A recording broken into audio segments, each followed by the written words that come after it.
I don't know how to stress it. You gotta do what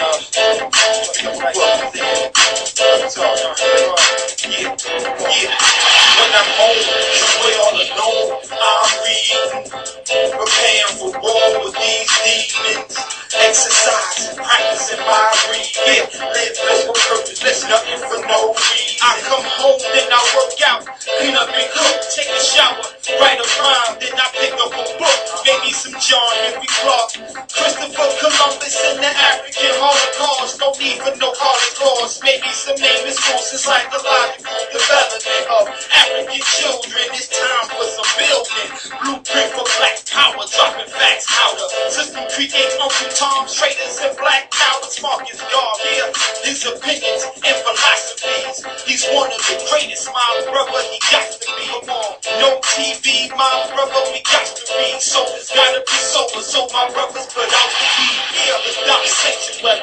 They hungry some trees. It's documented. When I read it, I started to weep. I'm up all night studying, falling to sleep. Gotta finish the ISIS papers. The chapter is when I'm home, somewhere all alone. I'm reading, preparing for war with these demons.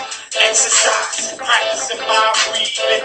Live for a purpose, do nothing for no reason. When I'm home, somewhere all alone. I'm reading, preparing for war with these demons. Exercising, practicing my breathing. Live for a purpose, do nothing for no reason. I'm not reading no trashy novels, I'm not watching no Medea. I'm reading live from death row, Baba Mia. Reading some George Jackson, blood in my eye. I'm a soldier, just in case you were wondering why the autobiography of Malcolm X gave me self-respect. So if a cracker disrespect, I'm pulling out the check. Layla Africa, African, holistic health, or Claude Anderson, black labor and white wealth, powernomics. Most of y'all is hooked on chronics. You better pick up a book, get hooked on phonics. Read on the horizon by an irritated genie. Yeah, I'm building with the brother every time I go to DC. Black Holocaust 2000, like Dale Jones. And the information in that book is swell domes. Reading some UBP, the die for the people, revolutionary suicide. The music is free. When I'm home, somewhere all alone, I'm reading, preparing for war with these demons. Exercising, practicing my breathing. Live for a purpose, do nothing for no reason. When I'm home, somewhere all alone, I'm reading, preparing for war with these demons. Exercising, practicing my breathing. Live for a purpose, do nothing for no reason. Peace. This is Nayaba Ande. I am representing a thought, a movement, a philosophy that we will be ultimately victorious, that we will not be defeated. I'm inspired by that. I know it's the reality. You should read Coco Bandit, and I make production images by Del Jones, the war correspondent. Peace. Yeah, this is Bless from Messiah Clothing from the heart of Brooklyn, 799 Rogers Avenue. And I recommend you read The Philosophy and Opinions of Marcus Garvey by Amy Jacks Garvey. Stay up, bless. Coach Mayasa representing United Front, Detour Movement. The book I'm reading when I want to get my mind right is Race First by Tony Martin. Simply because Garvey is the foundation and the root. Yeah, peace. It's a new brother divine Allah. Live from the front lines, New Black Panther Party, National Youth Minister. Right now I'm reading Spiritual Warriors Are Healers by Baba Ifudishi, the master teacher, African martial arts, cooking Ghana in Google. Every black man, woman, and child should have this book, read this book, study this book, and research this book to get more of a thorough social, scientific, philosophical, and spiritual growth and development phase going on in their life. And we can't forget the mighty Dr. Francis Cresswell, the ISIS papers, Black Power. It's the irritated genie of South East, father of the Kinetic Demon. The war on the horizon, black resistance to the white sex assault. Brothers and sisters all across this planet need to read this book right now because we're in the midst of warfare. Europeans are trying to destroy our people. As African people, we have to unite, understand the forces that we're facing, and unite so that we can destroy our enemies and liberate our people. Hotep family, welcome to the BB for Hodier with the Wallamoo and Emiya Baruti program on War on the Horizon. We're back again. We are always here the first Friday of every month from 7:30 to 9 and possibly beyond, depending upon what time Emiya and I have. It's going to be me and the family tonight. Emiya is very much involved in the 5th annual Youth Health Science Fair here in Atlanta, which involves pretty much all of the independent black African, well, I'll just say black educational institutions. And it goes on for 2 days, and the children get a chance to do some research. The focus tends to be a lot on health, at least it has been since the beginning, in terms of what is good for us and what's bad for us. And they are learning as they're doing the research for these presentations about what's good to eat and what's not good to eat, and what's good to breathe and what's not good to breathe, and what they should be reading and shouldn't be reading, and how to go about the business of being able to feed ourselves. So she's very much involved with that, and even though that's over for the day, she's pretty tired, and I clearly understand. My only role today was really just to be on point, make sure that none of the children got lost in the mall and all the rest of the stuff. So it's me and you tonight, and we're going to be talking about warriorhood. Before we do, though, I want to give out the number, and I'm going to give it out twice, and hopefully I'll remember to give it out again, because I do want folks to call, and I do want to talk to folks for a while. I do have a little extra time, so if folks have questions or comments or what have you, maybe we can have a little discussion or back and forth, or just Q&A for a while after I finish saying a few things.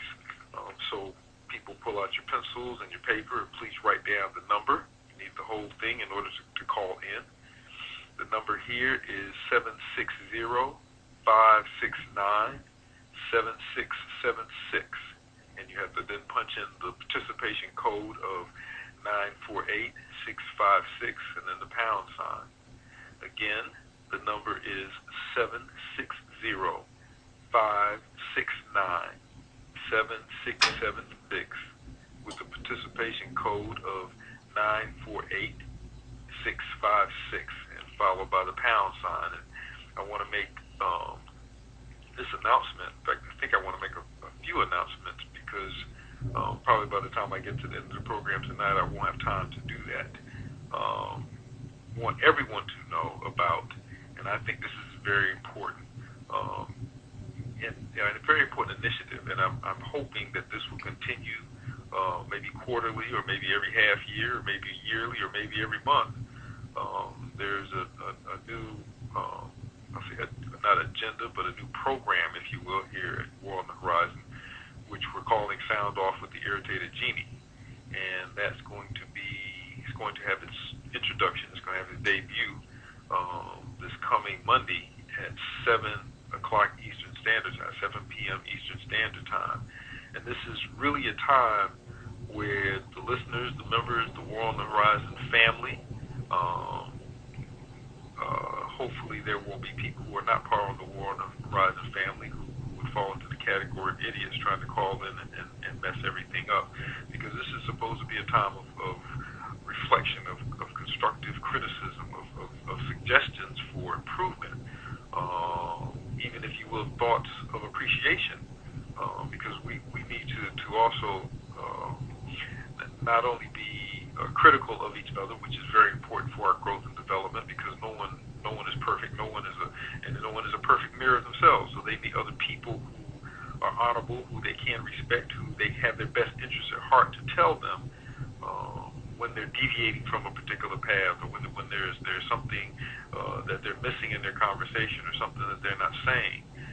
So this Monday at 7 p.m. on War on the Horizon with Sound Off with the Irritated Genie is the opportunity for folks who love African people and want African people to attain sovereignty and understand War on the Horizon's role in the movement toward sovereignty, and our movement right now towards sovereignty, can call in during that time. I don't know the span of the program. I just know that it starts at 7, and of course, if it's what I would like or what I hope that it would be, then it may go on for hours. As long as I said that the comments that are brought to people who are calling in, the warriors who are calling in, are about the business of making critical comments that are constructive, that suggestions in terms of how War on the Horizon can be improved, both on and off the air. Maybe even what topics that folk want the Irritated Genie or other folks who are members of the War on the Horizon broadcasting family to address. Maybe specifically asking that particular individuals talk about this topic or that topic because of what is their perceived expertise. And again, of course, also thoughts of appreciation. I'm of course not going to be part of this Irritated Genies thing, but we need to show some appreciation for what has been done and what is being done, because this War on the Horizon program came from somewhere. It came from a mind that had a vision, that wanted this to go a particular way, that wanted warriors to understand things in a particular way, that wanted warriors to see, and yes, I say in a particular way, that's very important, wanted warriors to understand the concept of enemy in a particular way, and wanted warriors to have a clear line, no room for a gray area, no room for a safe space in terms of being a warrior. But again, and this is the last time I guess I'm going to say this. I've been talking about it for a while because I'm pretty excited about the idea of this. That's going to be Monday night at 7 p.m. Eastern Standard Time. Sound off with Irritated Genies. So hope to see everybody here. And again, the phone number to call in tonight, as well as them. Then I'm assuming that the phone number doesn't change from program to program. I'm pretty sure that it doesn't. The number for tonight is 760-569-7676 with participation code of 948656, followed by the pound sign. And I wanted to make I really want to make two quick announcements before I get going here. Three, really. First, for folks who didn't know, the Safo, the book, is back from the printers. For folks who want copies, folks who have been asking about it, you can order it on our site, www.occupanthouse.com.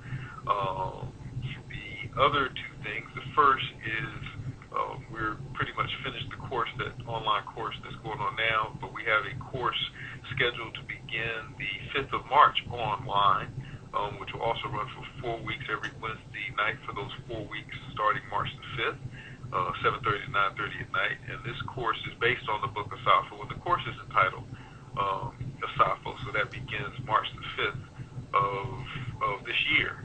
If you want information about that, just shoot me an email, or shoot War on the Horizon an email, and we'll give you all of the details that you need. And also, the one that I'm really looking forward to, and it's a 6-week course. I haven't done a 6-week course in a while because 6-week courses can be somewhat draining. Especially when you have a full-time homeschooling program that you also have to deal with. But I'm going to do another 6-week course this summer because it is called for. This course is going to be entitled Sexual Insanity. And we're going to spend the first 2 weeks dealing with the sex imperative. We're going to spend the next 2 weeks dealing with homosexuality and the feminization of African males. And I've done a course before on the sex imperative, but I've never done a course on homosexuality and the feminization of African males. And the 5th class will deal with Yoruba's eunuchs, and the last class will deal with solutions. So I'm really going to be dealing with the material in 3 books, Sex Imperative, Homosexuality and the Feminization of African Males, and Yoruba's eunuchs. And that will be from June 5th through July 10th. That's going to be a 6-week course. So again, shoot me an email, send me a message on Facebook, whatever. Just let me know that you're interested, and I will be glad to give you the information. And I'm sure War on the Horizon would have no problem giving you that information either. Okay, so tonight I want to talk about warriors, part of this message to the warriors discussion, which is to me so very critical and so very important. The book was written just like Evil was written because we need some ground rules, we need some basics, we need just a general idea about what warriors need to be about, from which warriors can go and create themselves in their own reality. They can create whatever it is that they need with a good grounding, with a good understanding. And I think that I am, or have been, allowed to be in a position where my thoughts on this matter, this personality, this role on the front line can be trusted to say the majority of the things, or at least a significant number of the things that warriors need to think, warriors need to be about on the front line. So I'd like to start out with something which I'm not planning on reading anymore tonight, but I want to read from the next to last chapter in the book, a set of rules. And from this set of rules, I'm not going to talk about anywhere near all of these things in this set of rules, but I think that these are important, just like the daily affirmations that people have, or a mission statement that warriors should have on their wall somewhere in their residence. This is a set of rules which I think are extremely important, which help to define an African warrior scholar who's on the front line, recognizes that we are at war. And of course, I should have started this whole statement with the fact that the statement that we are at war. I need to start each one with that, as Kamal Cambone suggested a number of years ago, and I could find absolutely no reason to disagree with him, because that's an actual fact, and it needs to be stated repeatedly so that we don't lose sight of that, just like we need to say repeatedly of Bibi Fahodier, so we do not forget about it. Where war is a statement of fact. It's been a statement of fact for us for thousands of years. And we need to be aware of this, and we need to act on that fact. Those who are warriors know that they are warriors. They know that they have something to do that is important.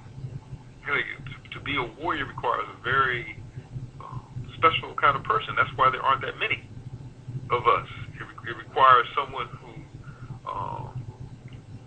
really has a major issue with injustice. Really has a problem with it, and recognizes that the injustices of this reality are almost completely against African people.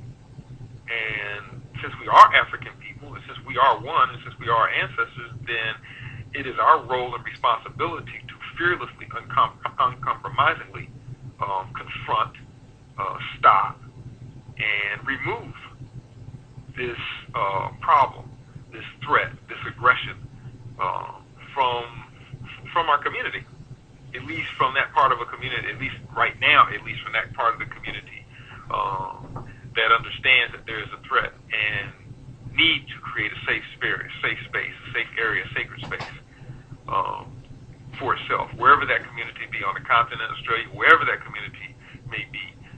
Warriors are there. I seriously, be honest with you, I know that there is no place where there are Africans where there aren't warriors. I know that for a spiritual fact. I know that my ancestors did not just say, okay, well, we're just going to have some warriors in that place that they call the United States. We're everywhere. The problem is that we are so few, and for some of us, that is perceived as a problem in a negative sense. I'm saying problem in terms of the ability for us to confront this enemy, this problem, quickly. Of course, then again, if you think about it, maybe it's not something that needs to be confronted quickly in terms of this being over fast. When you have a problem of this magnitude, and assault of this magnitude, and aggression of this magnitude against the people, it's not going to be quick. So you have to have people who are in there for the long haul. You have to have people in there who understand that they may not see victory during their lifetime, that they may not see that victory during their children's lifetime. You have to have people who have that seventh generation mentality, seventh generation vision, where what they do is based upon the benefit 7 generations down the road, not the immediate benefits, because the problem is so huge. All you have to do is to go into any mall in any predominantly black area, or anywhere that blacks predominantly go, and just find you a bench someplace, like I'll do when I go to the mall and do editing, and just occasionally look up and look around and see the level of mental insanity you see among African people of every single solitary age, to to know that this is going to take some time, because first the threat has to be dealt with at a local level so that the collection of children, the families of the warriors themselves, can be secure enough for the warriors to go out and do the kind of damage that needs to be done, or to work the magic within those spaces that needs to be done. So when I say that's a disadvantage, that it's a problem because there's so few of us, I'm not talking about it being a problem in terms of that being something that is going to call for our defeat. It is something that will make it difficult, but that also is part of being a superb warrior, encountering struggle repeatedly and learning from that and building from that and honing yourself against that struggle so that you become stronger, prepared for the next bigger struggle. So the numbers, it can't be that large. There's too much fear, there's too much ignorance, and it's going to take the movement, the development of people in small numbers, in small groups, progressively moving forward in order to correct that. And I know some people may disagree with me on that. It needs to be done now. We need to all the rest of this, or it won't be done. But I can't see it being done quickly because of the magnitude of the problem and the depth to which we have internalized our side of the problem as if it is normal and natural for us.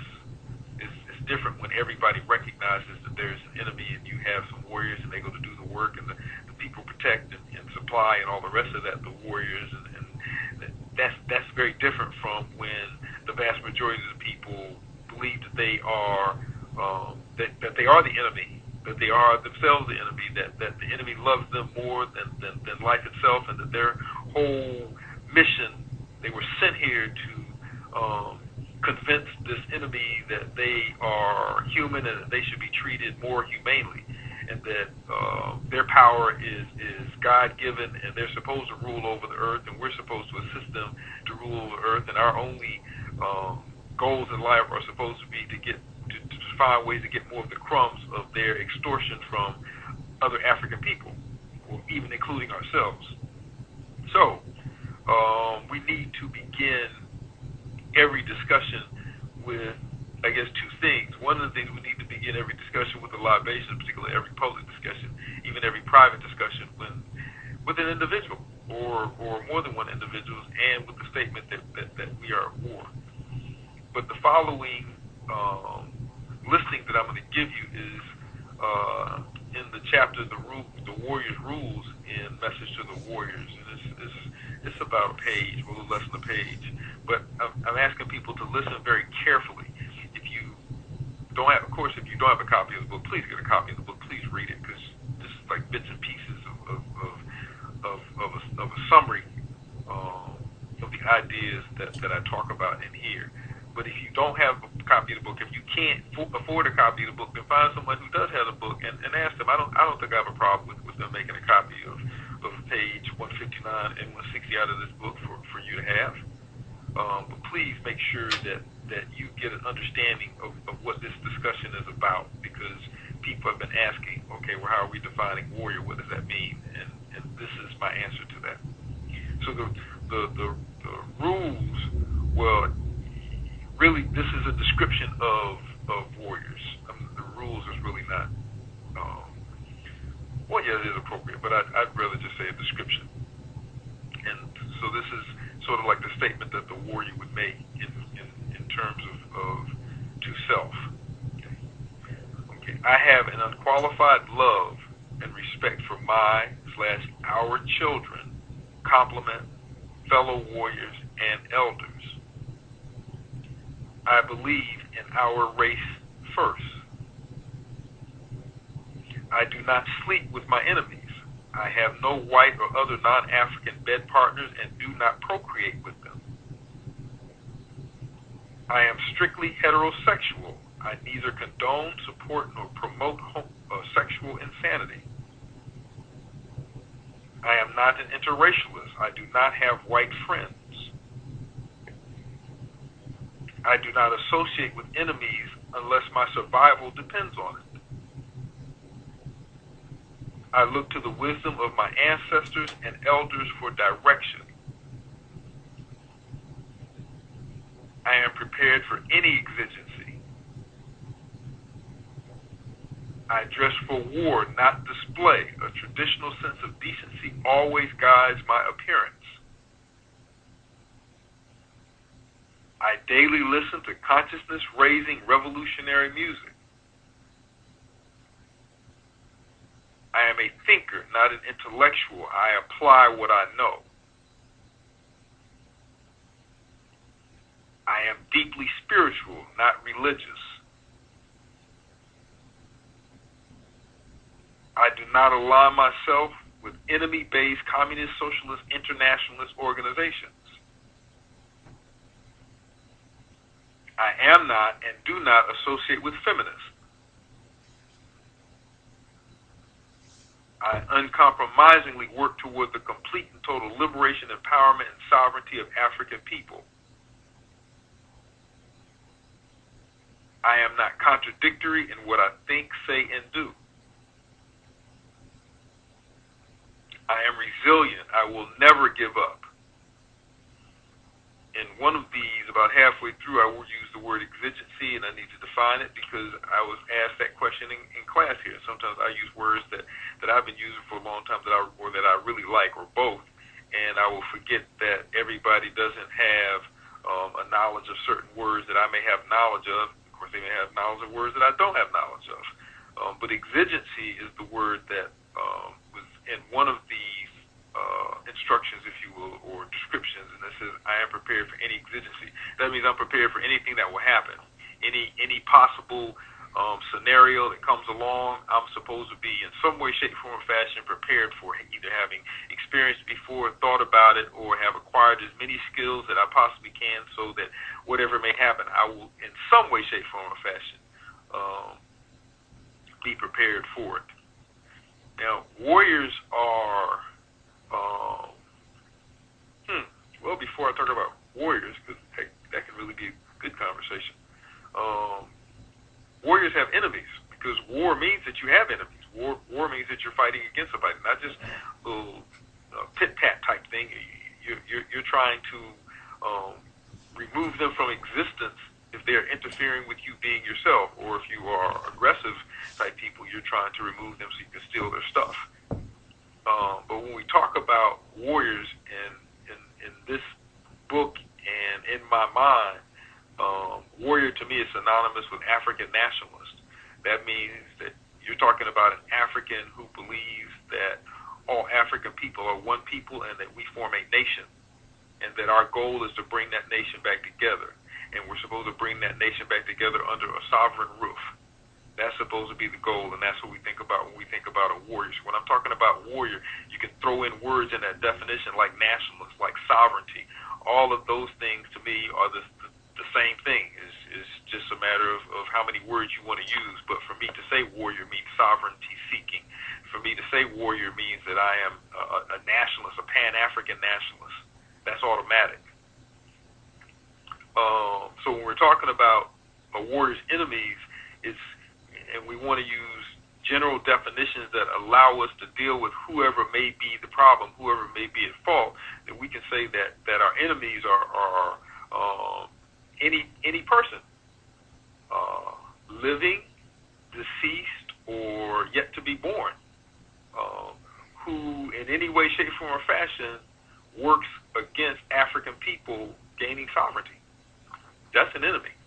Now, there may be different degrees of that concept of enemy, and those different degrees are only for the purpose of us determining how to deal with those individuals from the worst possible scenario to the easiest possible scenario, from killing somebody to ignoring somebody.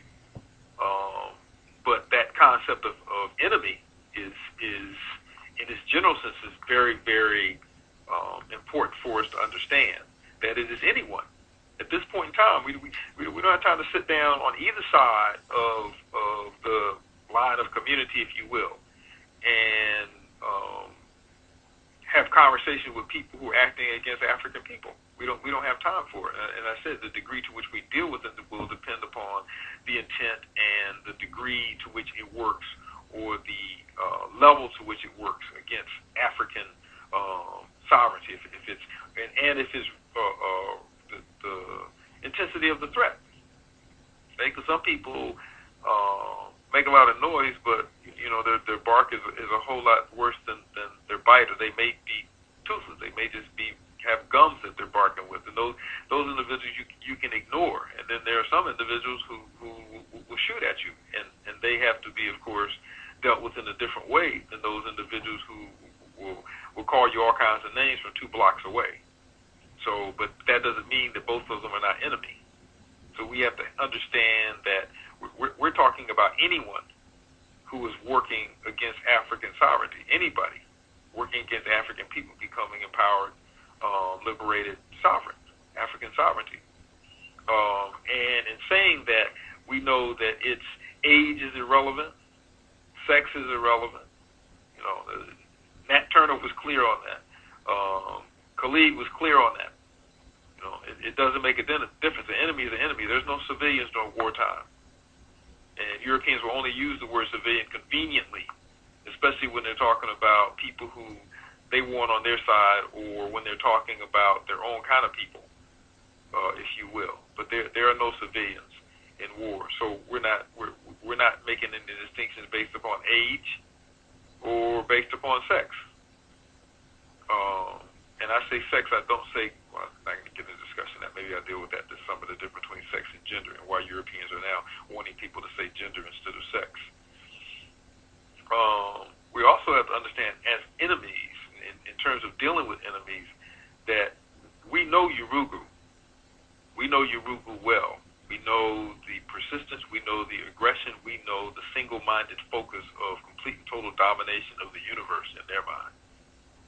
So there is not even the slightest possibility, as some people would imagine, put them on the island of Australia and put barbed wire all around and just fill the water so that they're all shark invested, and fly helicopters over with radar to check on them on an hourly basis to make sure that they're not developing any kind of technology, blah, blah, blah.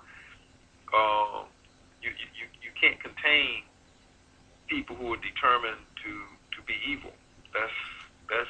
It's impossible to contain. And you may be able to isolate them for, I don't know, a few thousand years, I guess, but they're going to find a way. Just like I said, life is going to find a way. Death is going to find a way too. So when we're talking about enemies, we have to think about that in terms of the mind of the enemy, and whether, it's like when I guess for some of us, when you were in school, there were some people who you got in a fight with, and if you just beat the living daylights out of them, then that would be the end of the discussion forever. That would have been enough. They just had a lot of mouth, and you just need to shut them up one second and embarrass them, in front of their mama, what have you, and then that girlfriend or whatever, and that would be the end of the discussion. You wouldn't have to worry about that person ever again. In fact, that person might even eventually become friends. So that individual you didn't really have to worry about, but those individuals who it didn't make a difference, that they just love to fight. They just love to hurt people. Beating them down one time was not going to be enough. That would never be enough. Essentially, if you wanted to stop them from attacking you, then they have to be removed from existence. Then the existence that you're talking about is maybe out of the neighborhood, but we're not talking about people who you can move out of the neighborhood, because we're all stuck on the same planet, and we can't. There isn't a place where they can be isolated, where they can't come back from. That we have to understand. This is the logic that I give in the book, which to me is so simple logic. We get people who want to have these long conversations about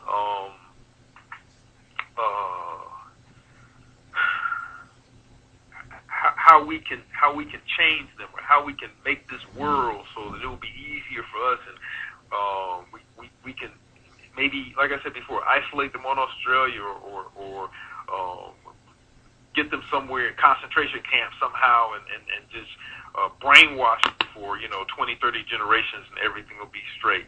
You gotta understand what is going on now. And I talked about this last time. I think there's a simple logic to this for me. Number one, Europeans, being what they are, they cannot tolerate difference.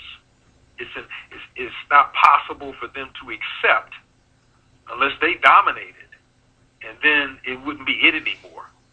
For them to accept African people or anyone being themselves in European space, they can't allow that. They can't accept that. And the second part of that logic is that Africans, in order to be African, they must be in their own space.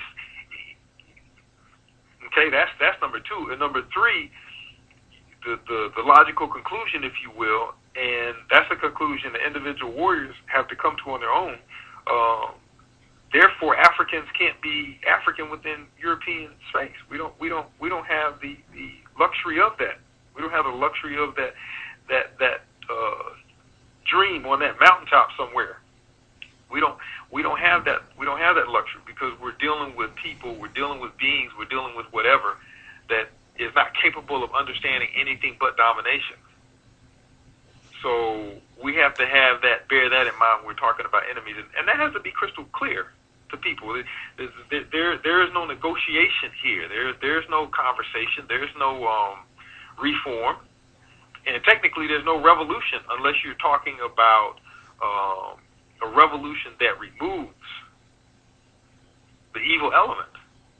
That's the only kind of revolution that you can really talk about. And of course, that's when you start separating the warriors from the pseudo warriors or the wannabe warriors or the talkers or the game slayers. That's when you start separating, because when you get to that point, people start talking about what you can't do.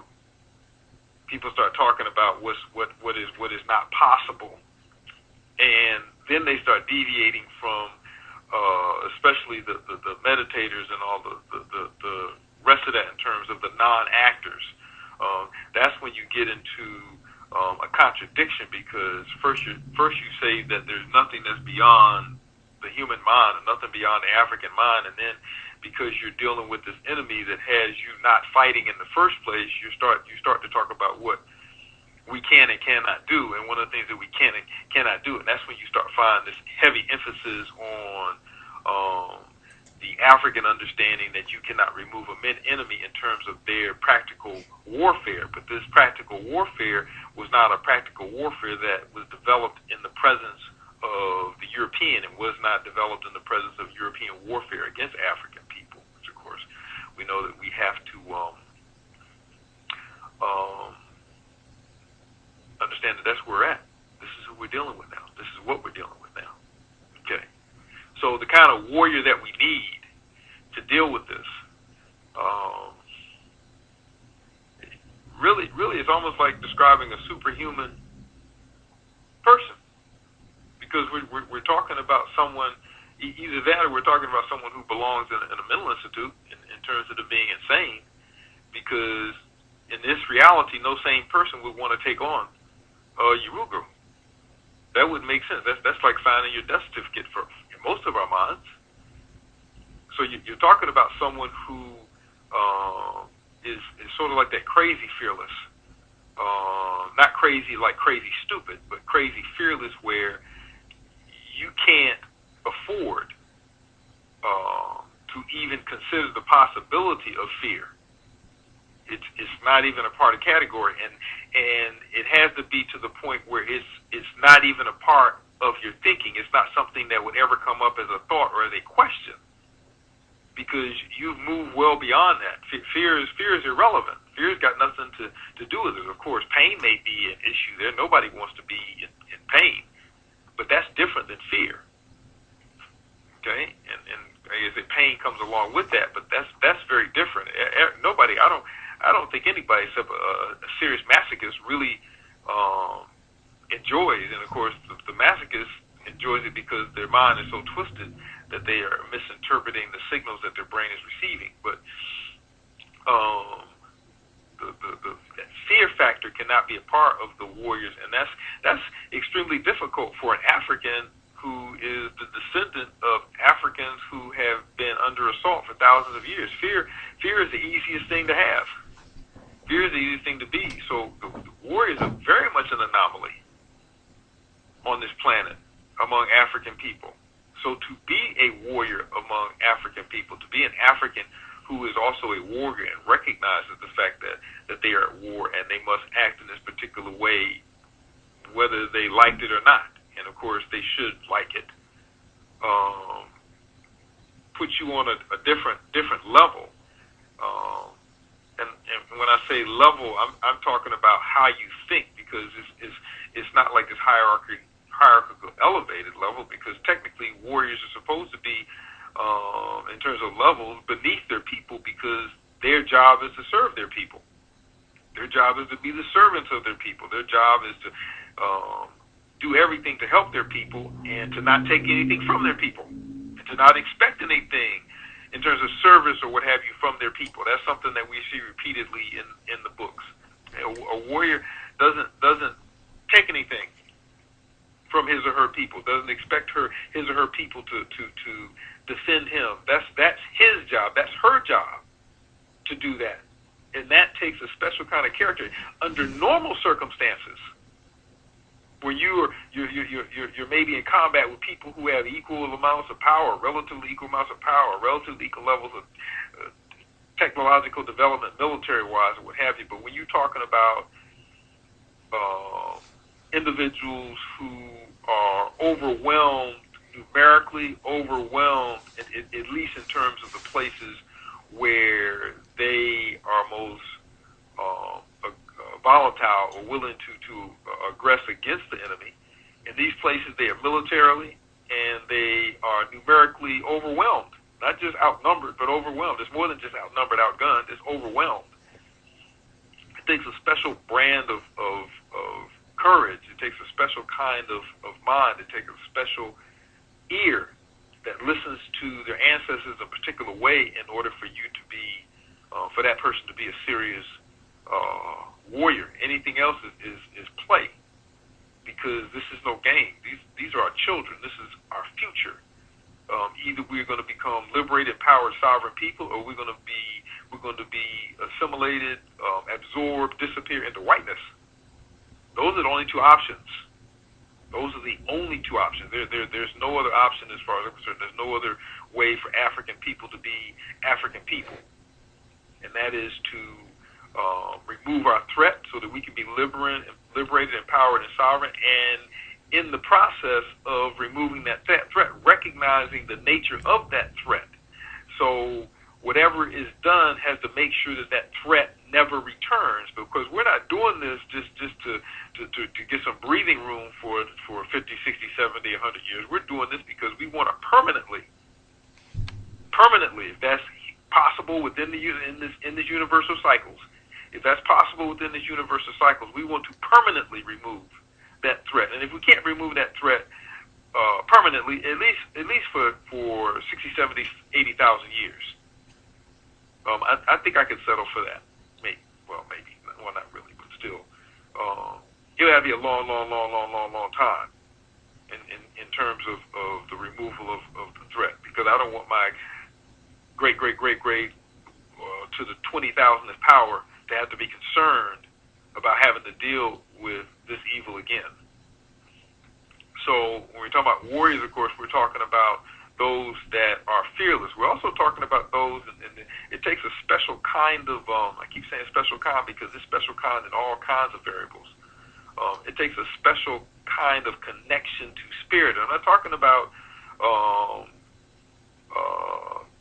someone who has gone through the rituals and the rites and become a comfort or what have you, all of it, even though that, of course, can be a very good thing depending upon the person's mind, depending on the person's consciousness, okay, because becoming a quote-unquote spiritualist, if your politics are not about African liberation, then becoming an African spiritualist isn't going to change that.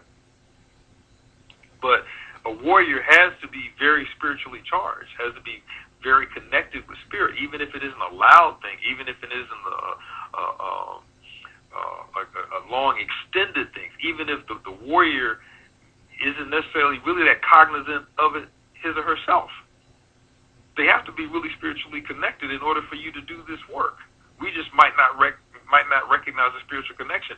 But what I've heard from most warriors who have compliments, especially most men who are warriors who have compliments, the sister that they are the complement of, they say that these men are very spiritual.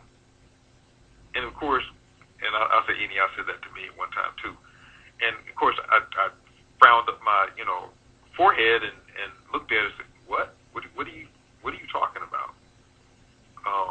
She said, "No, I'm not talking about religious stuff." I said, "Well, I know you're not talking about that, but you are very spiritually connected. You are spiritually guided. Spirit works within you easily." And I've heard that from a lot of brothers, and I've heard that from a lot of sisters relative to being warriors or being in the presence or being the complement of a warrior. I said it's maybe something that we recognize, may not be something that we recognize, but it's there, and we think and act in a spiritual way. And maybe that has something to do with thinking righteously. Maybe it has something to do with operating under the oracle of Ma'at, which has to do with righteousness, seeking out balance, seeking out reciprocity, trying to correct the universe, which automatically should connect you even to a greater extent with the universe, which is spirit, than, I guess you say, other people. I don't know. I just know that in order for you to do this work, you just can't do it off of your sweat and your blood and your bones and your nutritional intake. There has to be and your anger, your righteous rage, because that's not going to carry you but so far. There has to be something else that carries you for years and years and years and years and years, for 24 hours a day over all of those years. Okay? So some simple human stuff isn't enough to do that. So it's got to be a greater variable there, one that cannot be accounted for with Western science. Warriors also are knowledgeable, and this knowledge doesn't require 20, 30 books, and depending upon the mentality of the person, it may only take 1 or 2 videos and a life's experience, or it may take 1 or 2 or 3 books only, because those books opened up what was already there, what they were already seeing, but just had not been able to articulate in a historical way, or a historical way. So the warrior, in terms of their knowledge base, they need to know their enemy as well as their self, because if they don't know their self and they don't know the enemy, they're not going to know what to destroy and what to build. Because what was that quote in what was his name? He said, "There's nothing more dangerous and destructive in a home than an angry, frustrated black man." So you can have the Nathan McCall, Makes Me Want to Holler, was in that book. You can have all the righteous rage in the world, but if you don't understand the source, and you don't understand who you are, so you don't know how to rebuild what you are as a people, then it's a waste. I firmly believe that was why, and I don't have to believe it. It's told by Arthur Schomburg that you need to go study your European, go study your enemy, so you'll know why your people got to be where they're at in the first place. So warrior has to be aware. Warriors have to have a knowledge base. They have to have a knowledge base that's grounded in history and that's grounded in our story. Warriors also, and I talked about this a while, a number of Abidi Fahode was in Wallamu and Yaba Rudy programs ago. Character, the kind of character that a person is extremely important. Warriors have to be of good character. They have to be the best of character. And that best of character has to be shown relative to themselves, because we can be awfully hard on ourselves. I've spent, I don't know how many days, hours, evenings, over the years, trying to convince, sometimes successfully, sometimes not, warriors to stop beating up on themselves because of stuff that they did before they came into consciousness. So warriors are very hard on themselves, which is another reason why one of those qualities of warriors, warriors are extremely respectful of other warriors who are doing the work, because we know what that takes. We know how much dedication is required for that. We know how much energy is required for that. We know how much suffering is required for that. We know how much loss in terms of family and friend, quote unquote friends, that is required for somebody to do this kind of work. The economic loss in many cases, even though there is not and should not be a correlation between warriorhood and poverty. I don't aspire to poverty, and neither should any other warrior. But we have this enormous amount of respect and humility toward warriors who we respect, who are doing the work, because we know what it takes. The problem is we see them and we hold them in honor and are really, really admire them and what they're doing, and we forget that we're doing the same thing. And it's taking the same thing for us to do what they're doing. So warriors have to bear that in mind. I'd say the main quality of character that warriors have to have, and it doesn't necessarily require some honing in some people, some fine tuning in some people who are on their way to be warriors, but some it does, because we bring a lot of baggage from our pre-consciousness days. And I'm saying this in a general sense because most people who have come into consciousness came into consciousness. They weren't born into an African-centered family, African-centered household. I mean, a serious African-centered household. That's pretty rare. So most of us woke up to being warriors in, our mid to late teens, some earlier than that, 20s, 30s, 40s. I mean, I know a guy, like 3 people, I believe, who woke up in their 70s. So everything that came, everything that they did, everything that they developed, everything that they trained their mind on up to that age of 70 is a battle in terms of being a warrior. It's something that you have to fight day in and day out. So if up to that time you stole a lot, well, it's going to be very difficult as you become a warrior to get control of that habit and remove it from your person. But whatever the case, the non-compromising part has to be the foremost of the priority of the warrior's character, because Baba Hannibal would say if you compromise once, you're going to compromise again, you're going to compromise again, and you're going to compromise again, and you're going to compromise again. It's so once you get started on that track, so like you lie once, you lie again, you lie again, you lie. When you cheat once, you cheat again, you cheat again, you cheat again. Or at least it's easier to do. I guess like in the European mind, if you kill once, you kill again and again, and for them that's, I guess, a point of excitement. Not I guess, I know that's a point of excitement. So warriors cannot afford to be compromising in terms of their character, because that's a warrior's ruin.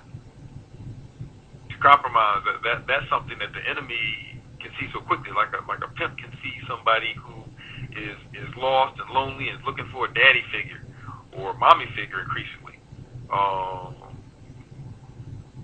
Enemies can smell compromised individuals or compromisable individuals, a mile away, and then they play with them. So you have to be at a point where there's nothing that they have that you need. Okay, to me that's the basis of being uncompromising.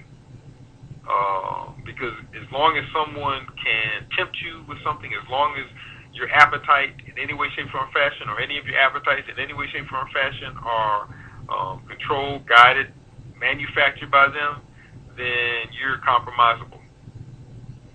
So that's something that warriors need to be very, very aware of. And as I come down from my last few minutes on that, I said tonight I was going to talk about, because I wanted to have conversation.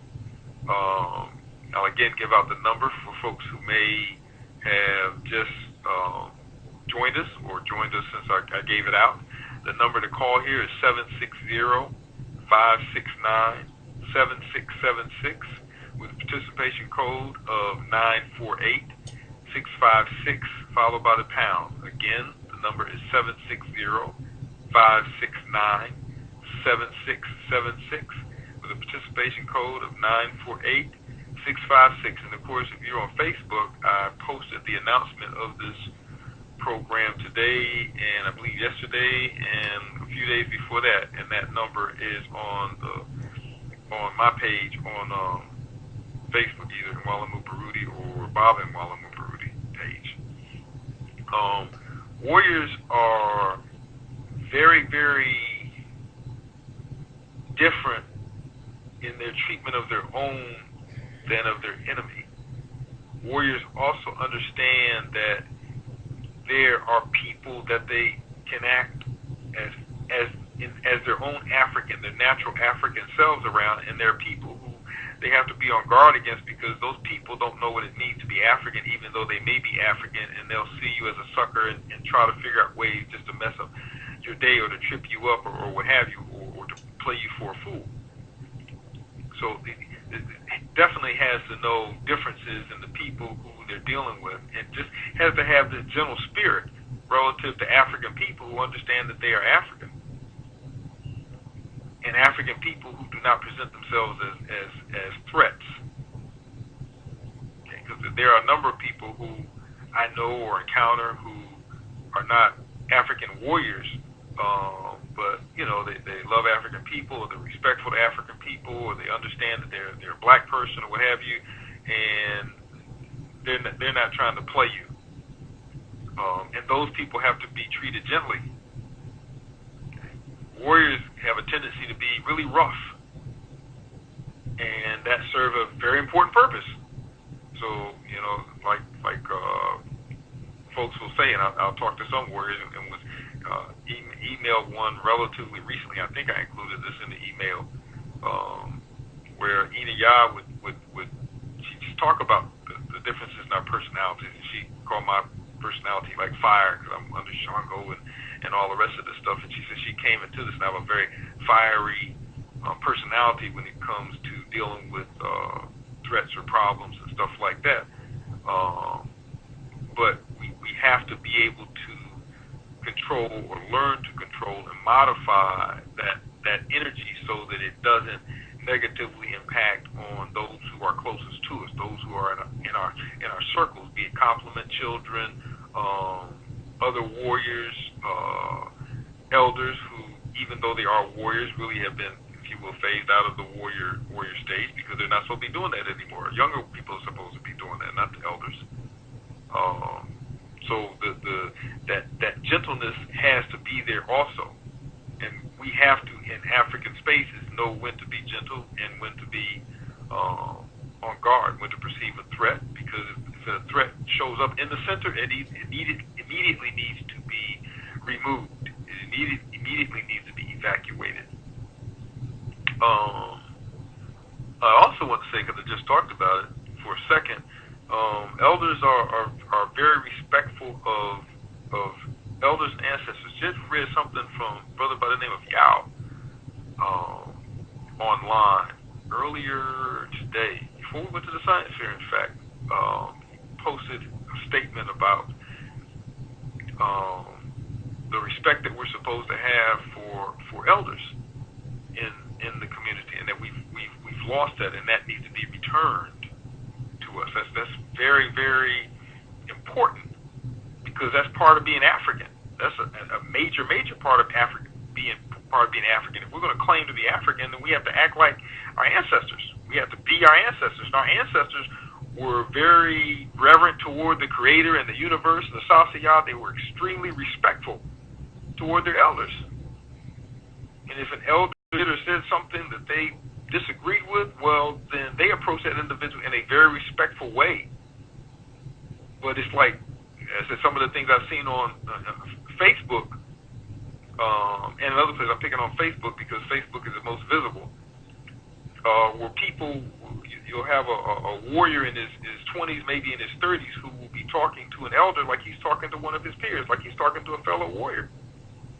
And I'm like, I don't care whether you disagree with that person or not. That's an elder. If they've proven themselves to be an elder, then you show that respect. They have earned that respect, even if they're wrong. They've earned that respect to be approached in a particular way. We have to get off of that. I mean, it's like taking on that European mentality of everybody is my equal. So I call, great grandma by her first name. That type of mentality where I'm 20, 30, 40 years old and I can talk to anybody any way I want to. That's not African.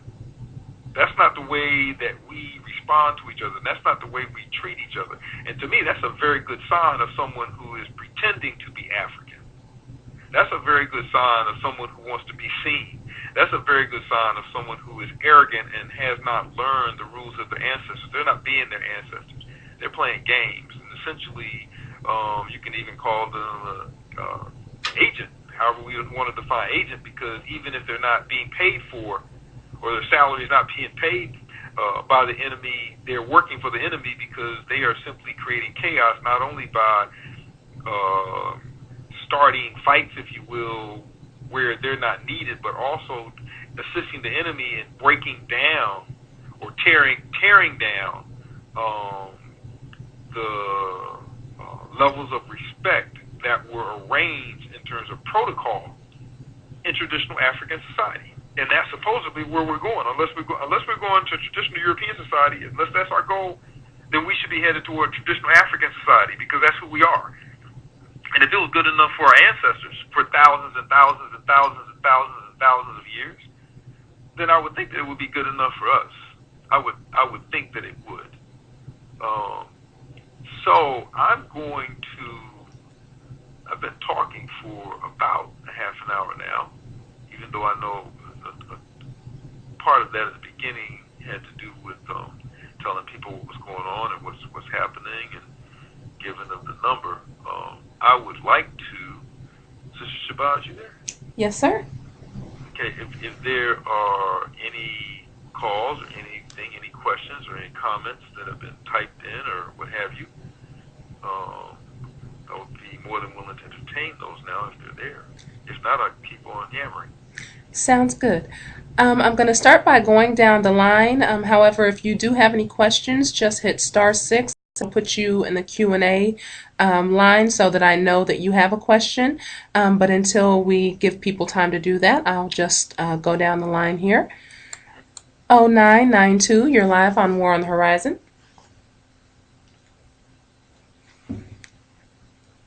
0992.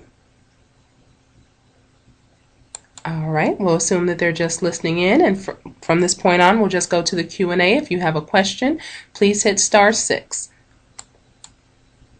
All right, you are live on War on the Horizon, brother. Peace, Sister Shabazz, Bibi Faodie, Baba, this your Mwana Kweli, Brother True. Peace. Bibi Faodie, warrior, I recognized you as soon as you opened up your mouth. I knew who you were. How you doing? I'm doing divine. I appreciate you asking. I'm actually sitting here with my 14-year-old Binti. Binti means daughter. Yes, it does. And, I think that you were the one that told me that, right? Yes. Okay, great. So we're just listening to you build together, and I just wanted to know if you had any specific words for her as a young warrior in training, my beautiful daughter. Okay. Well, my first word of advice would be to read my essay, Groundings with My Daughters, in a book Menticide. It's not a difficult read at all, and it is a essay that Enia pushed me to do, to talk to our daughters about what it means to be an African young lady, Safo in training, who is growing up into womanhood and needs to know exactly who she is about and exactly who she's supposed to choose to be along beside her as she gets older in this battle as a complement, and what needs to be her vision. Right now, I would say, I guess maybe two or three things. first thing I say, which doesn't necessarily go down well with our warriors in training, is listen to your parents. Listen to the adults in your community who are part of the center, who are part of the center of the consciousness, because the advice, the talks, the fussing, all the rest of those things, they do because they love you. And to me, that's always the first question that youngsters should ask when they're getting ready to get upset with mom, dad, or whoever else is whatever other mama or baba is in the vicinity, that they ask themselves before they get angry, does this person love me? Does this person love me? Would this person be willing to die for me? And children, of course, are very keen on love. They don't misguess on that very often. And know that if the answer to that question is yes, then you should listen to the criticism. That doesn't mean that you're going to change into something instantly and say, okay, well, they said this, and therefore I'm going to be exactly what they say. No, what that means is that is something, whatever it is that they said, is something that you should take into consideration because you think just like we think. So it's something that you need to hold on to and consider. Because if somebody who loves you criticizes you, then it's because they see something that you may not see, or they think that you may not see, and they want you to be better. So when Ina criticizes me, or I criticize Ina, we know that we love each other. So even though the criticism may not feel good, or we may not like it, or we may not want to hear it, we still know that there's some validity, there's some truth to it, because I'm not going to say anything to her that is going to hurt her, that's going to work against her, because if anything else, if she's hurt, then I'm hurt, because I can't do my best work if she's not able to do her best work. So, to take the time to listen. The second thing I would say is I was getting ready to say, read all that you can, and of course that's still read all that you can that has to do with the consciousness that you are trying to develop, or you should be trying to develop. But there's a thought that keeps coming to me. There was a continental African who was a very well-written individual, and he wrote like at the academic level with all the big words, and most people didn't read him, but he was a very, very intelligent man, very, very intelligent man, and he was aware that he was an African. Even though he was in this alien environment, he still tried to place some of that, infuse some of that into what he wrote into his conversations. And one of the things that he said to me was really so simple, and it made all the sense in the world, and it helped me to better understand myself, because before really hearing that, I thought I had issues, just like before I realized that my slow reading wasn't a problem, because most of the people who were reading faster than me, they weren't retaining most of what they were reading, but I was reading slow and I was retaining almost everything. What he said made perfect sense, because I like to read, but I don't love to read. My brother loves to read, but I like to read. But I love to just think. I love dark rooms. I love spaces where there aren't people, and I'm not antisocial, but I love spaces where there aren't people, where I can sit down and think. I love to think. And when this guy said, read a little, think a lot. That's what he said, read a little, think a lot. And it clicked. So even though you do need to read as much as you can about our story and about our enemy's stories, you do need to read as much as you can about male-female relationships. You do need to read as much as you can about world geography and how it's changed over time. You do need to read serious books dealing with African black psychology, so you understand how we think. You need to read about menticides. You need to read about all of these things, but you need to read with a lot of thinking in between turning the pages. Okay, you need to don't feel that there's anything wrong with taking that book when you finish reading this paragraph 3 times, because it took you 3 times to get through it, because this was such a serious paragraph, and put that book down put a marker in it, what have you, and then just sit there and chill and let whatever it was that you read just sort of around in your head. So your mind can figure out, sift it, put it where it belongs, and restructure it so that your understanding of it is better and more appropriate for your situation. In terms of reading, though, the one thing that I suggest that young folks read a lot when they get the opportunity, because this is easy reading. It's something, if you got 5 minutes here, you got 5 minutes here. Read books of African proverbs. Read books of African proverbs. That's our wisdom.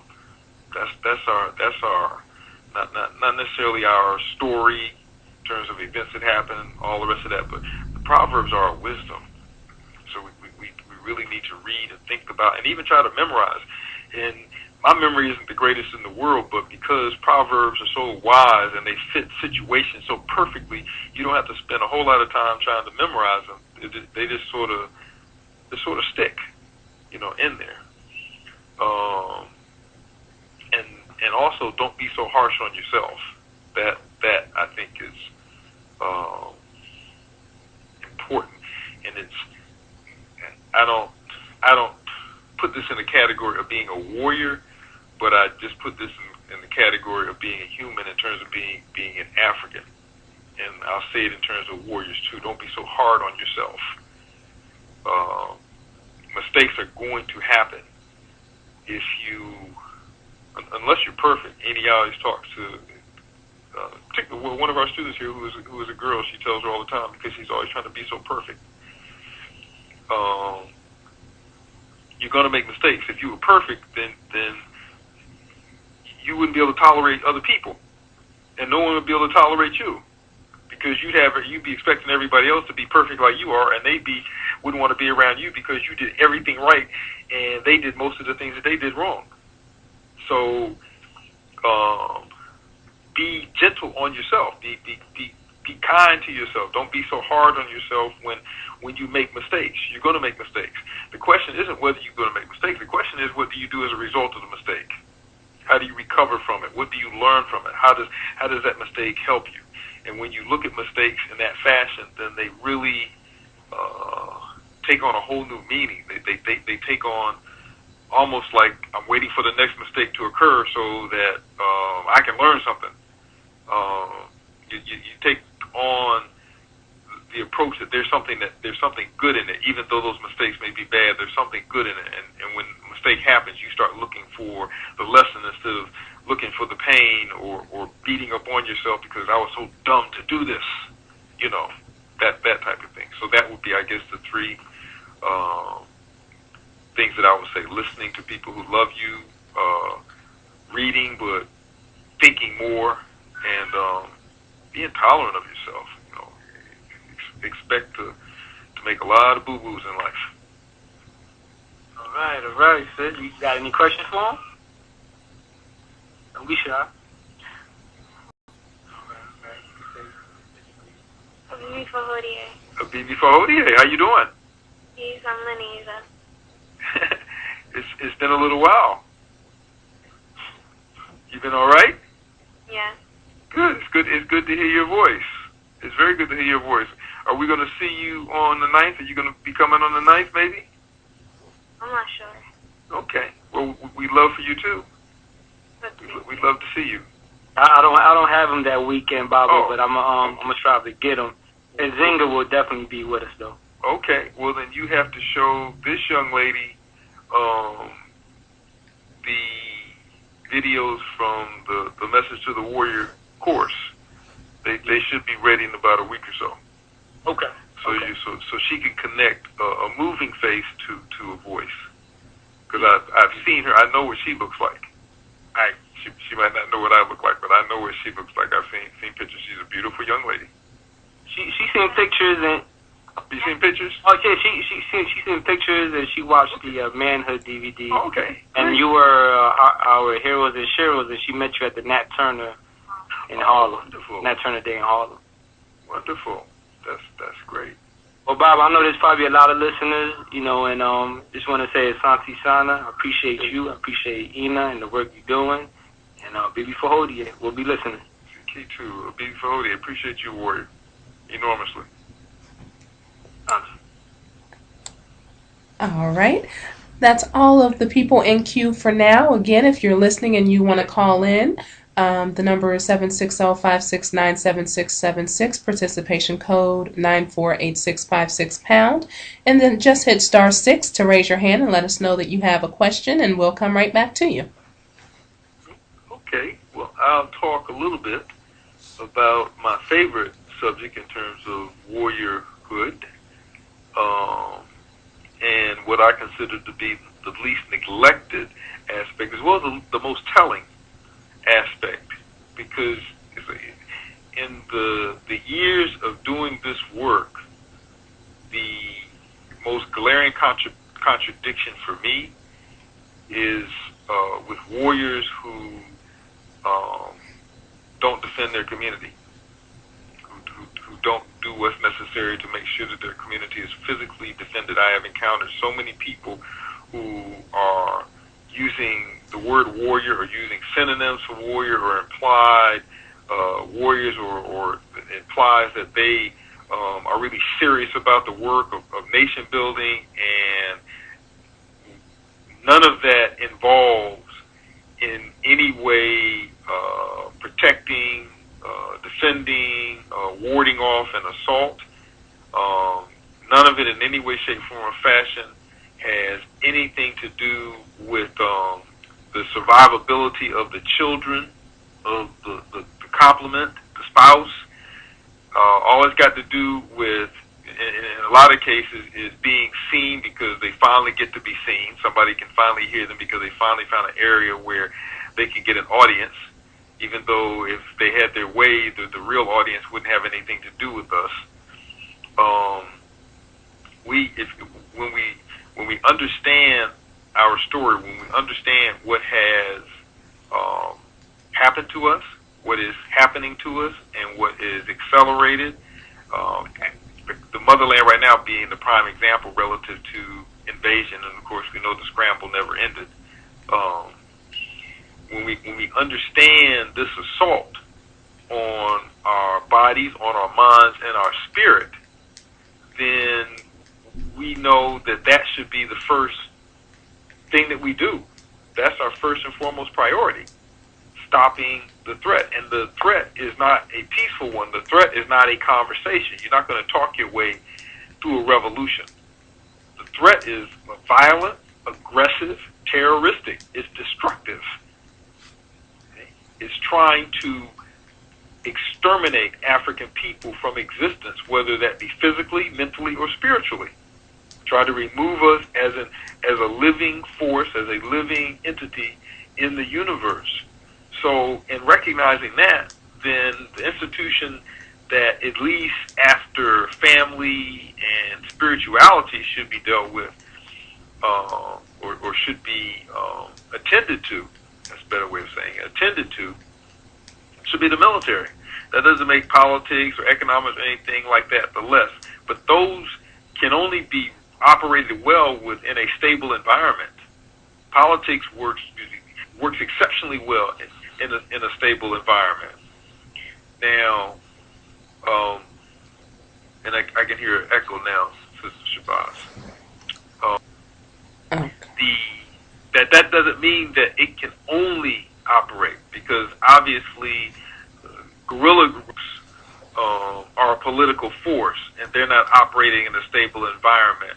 But then again, they are, because their organization is a stable environment, and the politics there reflect that stability, that order.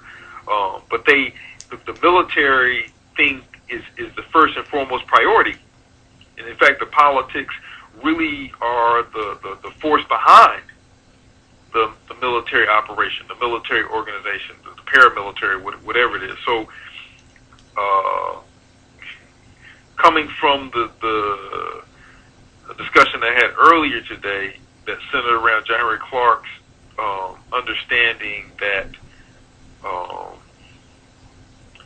the nation building, the running of a nation, the practice of it begins with the running of a home, the running of a family. When we talk about preparing for larger battles than we have to practice in our daily lives.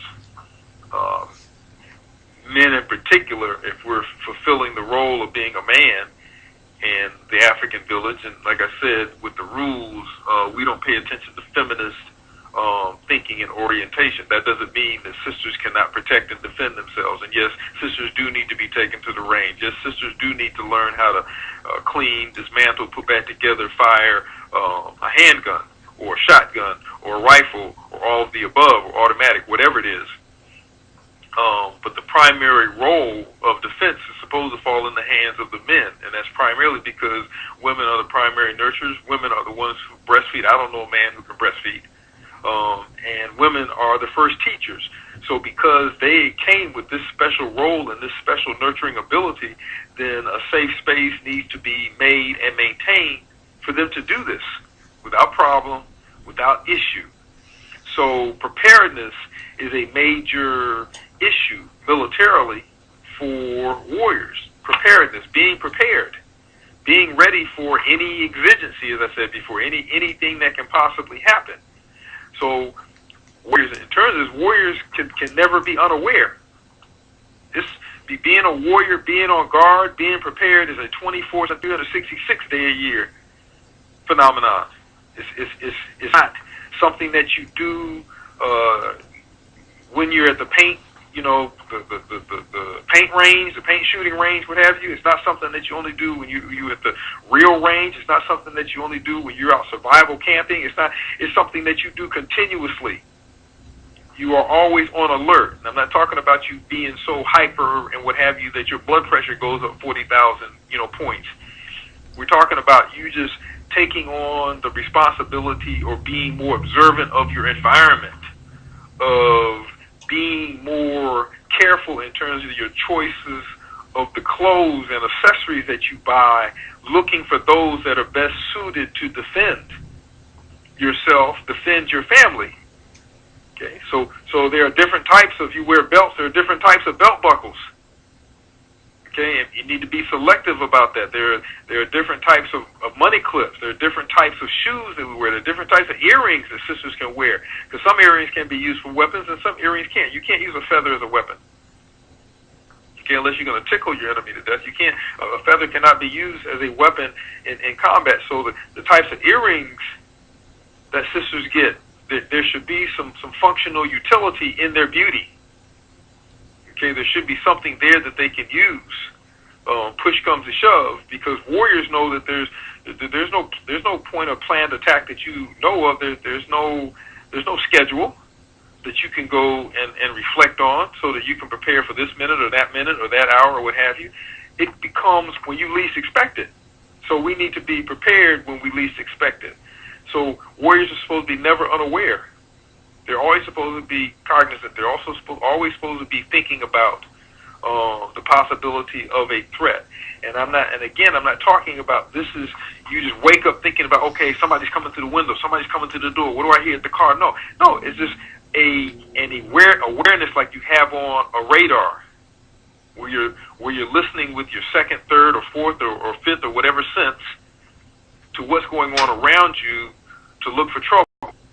You are looking for the movement of shadows out of the corner of your eyes. You're looking for the best places to park your car so that you have the best escape route, or it's the best lit, or what have you. I never park my car without it facing out of the parking. I mean, out of the place that I'm parking. I never park my car with the front of it facing the wall or facing another car. It's always facing the way out, because I may need to move that car fast. I've never had to do that, and I've always done that. I've never had to speed away from a parking spot or speed out of a driveway. But I do know in my warrior's mind that if I had to, I would get out of it faster if the nose of the car was facing out and facing in. So that's just automatic. I don't think about it. I don't worry about it. It's not a concern. It's not something that I focus on. But to me, that's a point of preparedness. That's a point of considering every possible exigency, even those that I haven't imagined or maybe never could imagine. That's what I'm talking about, never unaware. We warriors also are very very aware that a threat is a threat. It doesn't make a difference how small it is. It doesn't make a difference how large it is. We immediately go mentally in motion when anything that could possibly be a threat happens. When our children are playing, they know that if a dog comes down the street and there's no person with it on a leash, they are to immediately come into the house. There's no ifs, no ands, no buts, no conversation, no look at the dog, no let's pet, let's see, is it coming in this direction? No, they see the dog, they immediately come in. And of course, and then I'll make up the difference of the time that they lost being in here when the dog passed by or what have you. When they go back out, they understand that, but they know that may be the friendliest dog in the world. Okay, that may be the weakest dog in the world, but that's a threat. That's a potential threat. That's a potential death. Because if the dog is rabid or the dog is just ticked off at what have you, then one of those children could be dead. So they know that's just being prepared. Everything is seen. Everything that is a threat is a threat. Not just non-threat things, but anything that has the potential to be a threat is a threat. So a good example of that, a real simple example of that in terms of the woman's perspective. No, not the woman's perspective, just out of the eye of a woman who understands the concept of a threat being a threat.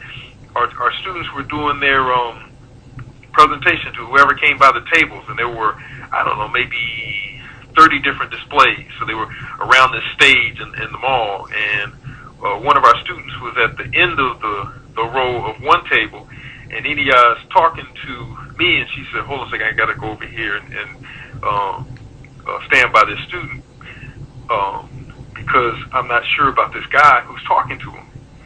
And later she tells me, she said there was something effeminate about him, and she wanted to make sure that she stood by the student and made this guy aware that if that was the case, he wasn't coming to this student with it. But of course she told me before she stepped over there because she wanted me to be aware if anything went down that I was supposed to have an eye on her.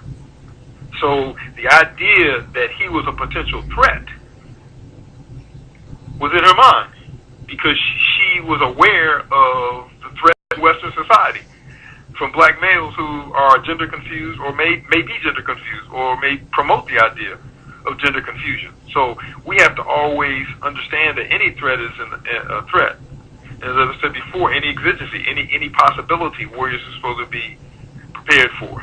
It doesn't mean, again, you're supposed to spend your days and nights coming up with and dreaming of all the possible scenarios of every possible way that somebody could come into your house. We shouldn't take that long anyway. But I mean, in all probability, if somebody's going to come up through your floor in the middle of your dining room, then they're going to have to make a lot of noise with a saw. So that's not really an exigency that you have to spend a lot of time thinking about. I'm talking about real live possibilities, and then you can work outward from there. The mind of a warrior, the mind of a servant of the people, always understands that we are our community's security. And I say the center of the community's security. Because as we move further out, some people would see us as a threat, even within the conscious community, in protecting them. Because they would say it's unnecessary, the threat is not there. So we have to understand that at least within the centered part of the conscious community, we are the security. We are responsible for our community security. It's in our hands, it's in our laps, it's our responsibility, it's our role to make sure that there's security there, which is another thing about the science project, the science fair today. There were 3 Babas there who I'm watching, and they're watching everywhere, everything. They're having conversations or anything, but you can tell from how their eyes are moving and what they're doing and the directions that they keep turning to, that they're watching certain entries and certain exit ways. They're keeping an eye. And you didn't see that a number of years ago within the conscious community in this way. But we're responsible for that. Anything happens, there aren't any excuses. Nobody's really going to understand if we weren't on point. You're supposed to be responsible. You're supposed to act accordingly. No one is supposed to have to tell you or pay you or ask you. You know, that's not what's supposed to be going on. If we're calling ourselves warriors, we recognize that we're at war, then obviously we should be recognizing that there is a threat. And our response to that threat should have become or should rapidly become second nature. It shouldn't be something that we have to think about. It shouldn't be something that we have to plan for. It should be something that we automatically do because we recognize that there are natural threats for Africans and an anti-African reality. Also, this idea of a threat, it requires practice. It requires proficiency. It requires us to do this over and over and over again to get it right. It requires us working with our sons, working with our daughters, I'm talking about men right now, working with our wives to make sure that they are on point and that they know what not to do and where not to be and where not to go without us knowing what they're doing or where they're going. And I don't think that that's patriarchal male chauvinism and anything. I think that's just common sense security. And I have yet to run any sisters in the center who don't understand that. And they want you, just like I say, African women want men. They don't want boys. They don't want males. They don't want something pretty walking around them. They want some men. They want somebody who can handle business. They want someone who, wherever they go, they feel safe. Or when they're in the company of this 5 or 6 or 7 or 10 men, they know they don't have to think about somebody coming at them wrong. They want this. So we have to be prepared for that. And as I said, I don't think that that's chauvinism or any of that other nonsense. Chauvinism means, well, we can get to that some other time, but chauvinism means it's feminist nonsense. Finally, on that, the point that I make repeatedly, especially when I'm talking to groups of people and they're want to talk about African-centered education or homeschooling, security drills. We have, and I said it on this program, we have tornado drills, flood drills, hurricane drills, and I say tornado. We have all of these different kinds of drills, fire drills. We have all these different kinds of drills to make sure that the children are safe. We know where to go. We know where to meet up so we can do a body count. We know what speed to move at. We know, where to pull mattresses or pillows over our head, what room to stay at, blah, blah, blah. But when an alien or an enemy comes to any door or any window in the place that we're at, we don't have any drills for that. So they stay exposed and easily removed from existence. We have to develop within our personal nuclear, even though I really don't like that word, but we'll work with it now. Nuclear families and our extended families, which form schools and community gatherings and things like that. We have to have security drills to the point where, in general, and it can't be, I'll say it can't be always, because in some of the community gatherings you have new people, or you have so many people, or you have a mixture of people from the center of the community and from the community in general, and it's not possible to do that. But in those spaces where we pretty much control, pretty much are familiar with the people who are there, and that's pretty much unchanging, we need to have drills. So if somebody comes to the door, if the meeting is in the front room or in the second room, then the person who answers the door, who should be someone who knows how to answer the door, who knows security, who knows to check on who's out before even thinking about reaching for the door handle or the key, they should be able to say a word or make a sound or touch a glass or whatever it is that they do to indicate that there's a threat, and immediately there is a response from the adults and the children there in terms of what they need to do, where they want to go, where they need to go, where they need to position themselves, et cetera, so that they can become invisible to that threat, or they can be prepared to deal with that threat. We need security drills. We need a lot of those. security drills. Okay, I am going to officially stop there because I want people to get this book and read it so that we can have a, if you will, a uniform understanding of what warriorhood is, of what a warrior is. We need that. We need definitions that apply to warriors no matter where they're at. We need to have guidelines within those definitions, like no Euros, no Negroes, no homos. Just these are supposed to be baseline definitions, unwritten warrior codes of dress. These things need to be understood, and I have talked about these in detail in this book. So again, the request goes out for people to find a copy of Message to the Warriors and read it and think about it a lot more than they read it, and to put some things in place which work to secure our community better and work to move us even closer to the you're going to say the idea, no, not the idea, the actual existence of real sovereignty, real African sovereignty, whatever that may mean in terms of us, whatever that may mean in terms of our enemies, whatever that may mean in terms of land, whatever that may mean in terms of our education, whatever that may mean. We need to move in that direction. So I'm going to ask Sister Shabazz for a final check to see if there are any more questions or comments. Sure. Okay, thank you. You're welcome. 0992, you're live on War on the Horizon. Peace.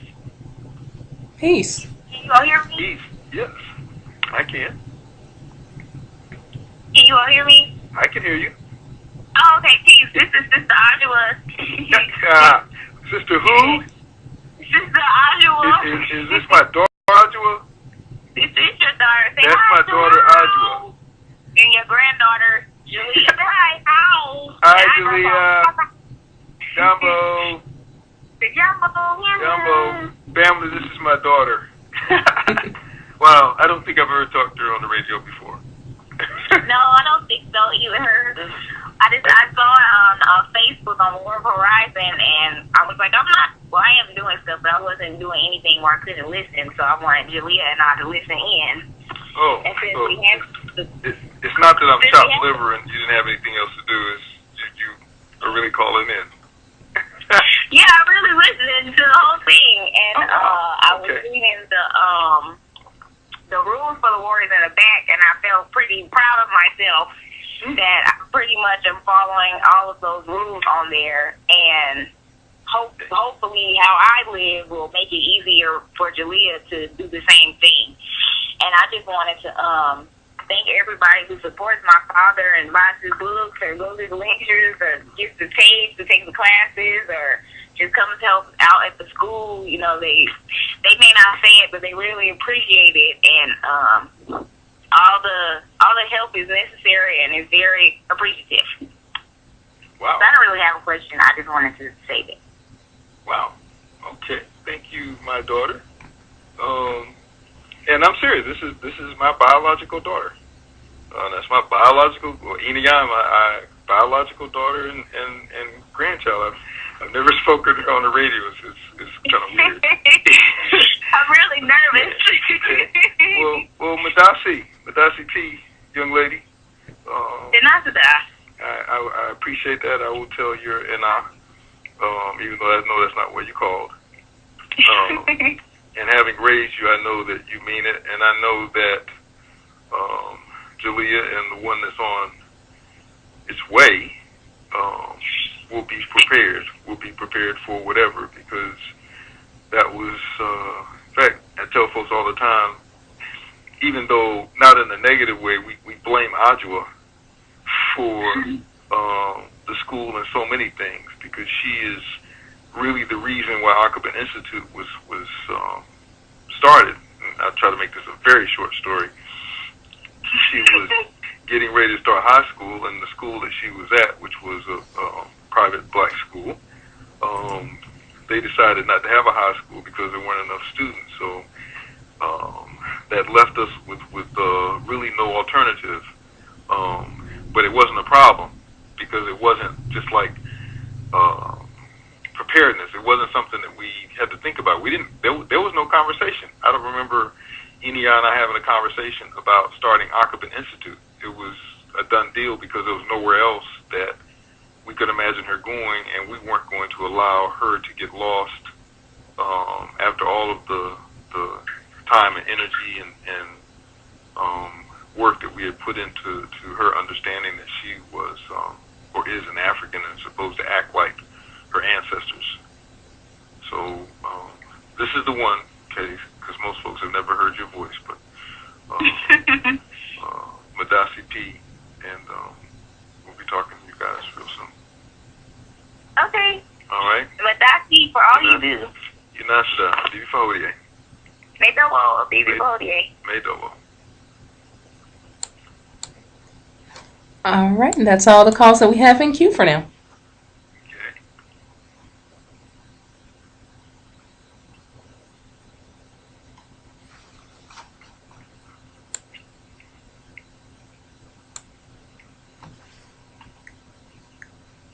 Oh, hello? Yes, sir. That's all the calls that we have in queue for now. Oh, okay. Okay, cool. Well, I've enjoyed the program. I'm still impatiently waiting for a certain book to come out in paperback or some kind of hard form so I can get my hands on it and read it, since I've heard some very good reviews on this book. So you have to let me know about that, right? I certainly will. Actually, it's going to be going to the printer very soon. I'm just waiting on somebody to give me the forward, and it'll be all set. Great, fantastic. We're waiting, and not just Enia is also. So let me at least do my last quick announcements. Again, I will remind everyone Monday evening, 7 p.m. Eastern Standard Time, Sound Off with the Irritated Genie, where folks can call in and talk to the Irritated Genie, constructive criticism, suggestions for improving War on the Horizon, physically and in terms of the media, thoughts of appreciation. I keep saying it each time because whenever we talk about having a town hall meeting or what have you, it's mostly about criticism. It's mostly about problems, and people forget to say thank you, to say Madasi for what has been done, because it's a lot to do what is being done here on War of the Horizon. Everybody, all of the people who are involved, it takes a lot of courage. And well, personally, I don't know anyone on here who isn't on the front of somewhere near or on the front of the front line, and the back of the front line requires extreme courage. So to have this and to have this program continue requires a lot of work and a lot of courage, and I think that needs to be appreciated. So at least some of the calls coming in ought to be about appreciation. So again, that's Monday evening at 7 p.m. here on War on the Horizon, Sound Off with the Irritated Genie. And the last three notices, again, the Safo, the Book of Safo, is back in print, so folks can order it from our site, www.akobinhouse.com. There will be a course based on the book, which will begin March the 5th online. It will be a 4-week course, one class every Tuesday evening from 7:30 to 9 online. And also in June, from June the 5th through July the 10th, June the 5th through July the 10th, I will be doing a course entitled Sexual Insanity, where I will be dealing with the books The Sex Imperative, Homosexuality and the Feminization of African Males, Urugu's Eunuchs, and looking at some solutions. So, family, I've enjoyed being here. I appreciate your presence.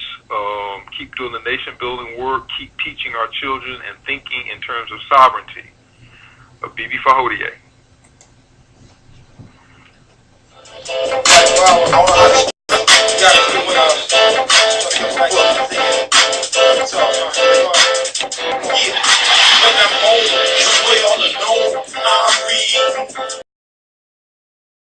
At 7 p.m. Eastern Standard Time.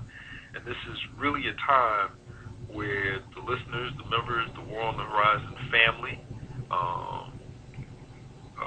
hopefully there will be people who are not part of the War on the Horizon family who would fall into the category of idiots trying to call in and mess everything up, because this is supposed to be a time of reflection, of constructive criticism, of suggestions for improvement, even if you will, thoughts of appreciation, because we need to also not only be critical of each other, which is very important for our growth and development, because no one is perfect, no one is a perfect mirror of themselves. So they need other people who are honorable, who they can respect, who they have their best interests at heart to tell them when they're deviating from a particular path, or when there's something that they're missing in their conversation, or something that they're not saying.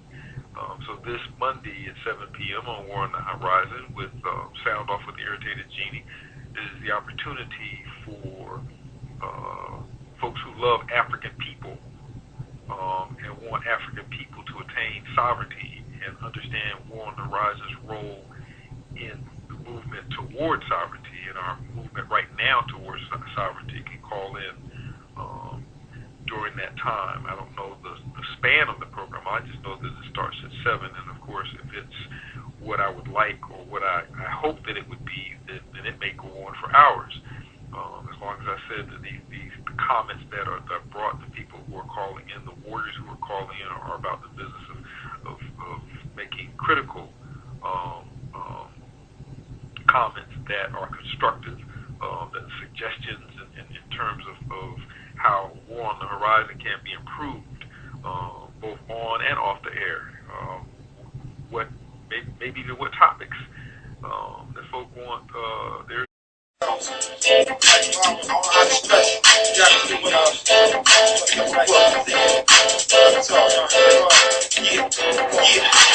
I'm home, somewhere all alone, I'm reading, preparing for war with these demons, exercising, practicing my reading, live for purpose, nothing for no reason. I come home, then I work out, clean up and cook, take a shower, write a rhyme, then I pick up a book, maybe some John Henry Clark, Christopher Columbus and the African Holocaust, no need for no Holocaust, maybe some nameless forces, psychological development of African children. It's time for some building, blueprint for black power, dropping facts how the system creates Uncle Tom's traitors and black cowards. Marcus Garvey, his opinions and philosophies, he's one of the greatest, my brother, he got to be. Come on, no TV, my brother, we got to read. Soldiers gotta be sober, so my brothers put out the weed. Here, the dark section level, they hunger some trees. It's documented, when I read it, I started to weep. I'm up all night studying,